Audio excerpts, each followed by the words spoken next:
Ngayon pong magang-maga. Masyado pang maaga. Kagigising lang namin. Papunta po kami ngayon ng Quezon City. Kasi kukunin ko po yung bail doon sa aking permanent dismissal na anti-passport law. So, tingnan nyo na lamang po. At update lang. So, kunin na natin. Actually, pinrepair pa daw nung para pong nag-message sa akin ng court na naka-ready na raw ho yung check-in nung pang March 23. So, ngayon lang ho natin kukunin kasi marami tayo na sikaso.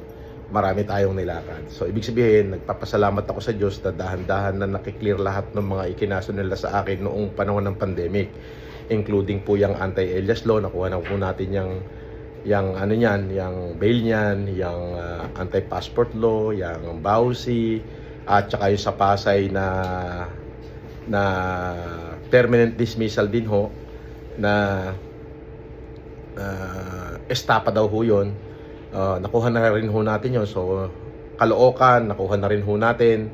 Manila, nakuha natin. Tapos yung Makati, nakuha na ho natin. Ngayong araw ho na to, kukunin naman natin yung Quezon City. So, magiging clear na ho halos lahat.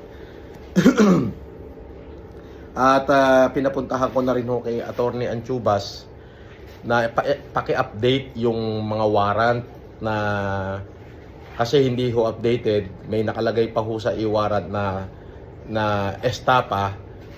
Wala na ho yun. Yun ho ay nakuha ko na nung yung previous sa Pasay. Yung bail nun, permanent dismiss po yun. At saka acquitted po yung isa. Thank you. Maraming salamat. See you later, alligator. Andito po ako sa ngayon, March 31, 2026. Nakuha ko po yung bail ko sa ito po yung anti-passport law. So, ano po ito? Permanent dismissal. At ito na ho yung bail ko. Makikita nyo. Ayan. So, Francis Leo Marcos po yan. Okay? Hindi ho kung ano man. Maliwanag ho. Francis Leo Antonio Marcos. Thank you. So, today is March 31, 2026. So, ito. Pakita mo yung ano.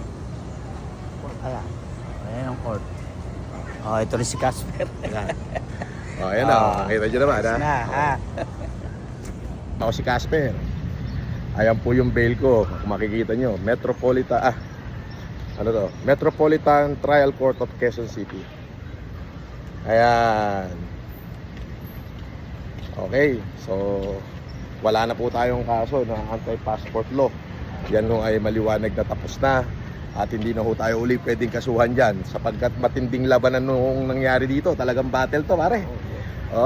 Halos 6 na taon. At talaga namang permanent dismissal na ho ito. At hindi na pwede ulitin. Okay, thank you very much at magandang araw sa inyo lahat.